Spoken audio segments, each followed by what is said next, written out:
नमस्कार मित्रों, स्वागत है तमारू आदिवासी भील चेनल में। आज आप बात करीशू के आदिवासीनो इतिहास है, मानगढ़ इतिहास। ए इतिहास ने भाजपनी सरकार द्वारा, डबल एंजिननी सरकार द्वारा तेने इतिहास ने काढवामां आव्यो एवं राजकुमारजी रोतनु कहेवुं छे। तो आखो वीडियो जोवो।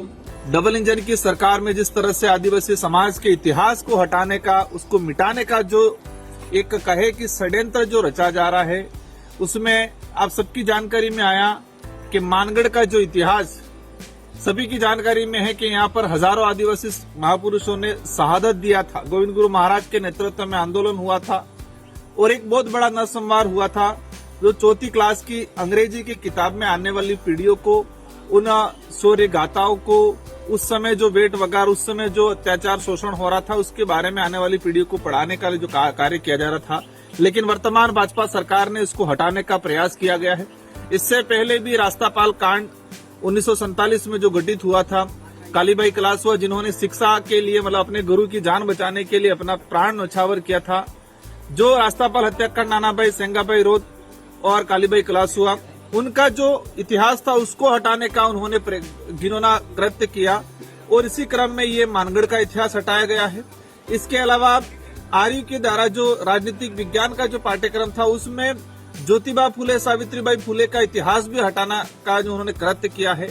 मतलब देखा गया है कि पिछले 8-10 सालों के अंदर एनसीईआरटी हो या सीबीएसई हो या राजस्थान स्टेट सेंट्रल गवर्नमेंट की जितने जो पाठ्यक्रम है, जो आने वाली पीढ़ी को बढ़ाने का जो कार्य कर रहा है, उन सारे पाठ्यक्रमों से आदिवासी दलित पिछड़ों के जो महापुरुष रहे हैं, और कहा जाए कि देश को आजाद कराने में जिन लोगों की मुख्य भूमिका रही है, जिन्होंने सबसे ज्यादा शहादत दी है, इन शहादत महापुरुषों, उन इतिहास को हटाने का प्रयास किया जा रहा है। मैं एक ही चीज कहना चाहूंगा कि आप पन्नों से हटा सकते हो, कागजों से हटा सकते हो, लेकिन आदिवासी समाज, दलित पिछड़ों के समाज और इस देश के आजाद कराने में महत्वपूर्ण भूमिका निभाने वाले प्रत्येक समाज के वर्ग के, उनके दिलों में बसा हुआ इतिहास को आप नहीं हटा सकते। जवाब में दे रहे हैं हमारे राजस्थान के शिक्षा मंत्री जी, और कुछ नेता कह रहे हैं कि 5वीं क्लास में है, मतलब आपके जो हिंदी का पर्यावरण का जो सब्जेक्ट है उसमें आपने डाल दिया। मतलब आप 5वीं हिंदी में पढ़ाना चाह रहे हो लेकिन इंग्लिश में नहीं पढ़ाना चाह रहे हो। हमारा सवाल ये है कि क्या इंग्लिश मीडियम पढ़ने वाले बच्चे मानगढ़ हत्याकांड, नानाभाई कालीबाई का हत्याकांड, रास्तापाल हत्याकांड, ज्योतिबा फुले, सावित्रीबाई फुले, इनको नहीं पढ़ना चाहते हैं क्या, या उनको आप पढ़ाना नहीं चाहते हो? यही है इसका हटाने का मेन रीजन, यही है कि आदिवासी दलित पिछड़े समुदाय के अंदर जो एक जन जागृति आई है, अपने महापुरुषों के प्रति एक आत्मविश्वास और कहा जाए कि एक समर्पण की भावना जो जगी है, अपनापन की भावना जो जगी है, और जो देश के इतिहास को समझ के वर्तमान का निर्माण करने के लिए एक क्रांति के रूप में आगाज हुआ है इस क्षेत्र के, उसी से बौखलाहट होकर वर्तमान सरकारें इन इतिहास को हटाना चाहती है, ताकि इनको लगे कि आदिवासी समाज बिखरा हुआ रहे।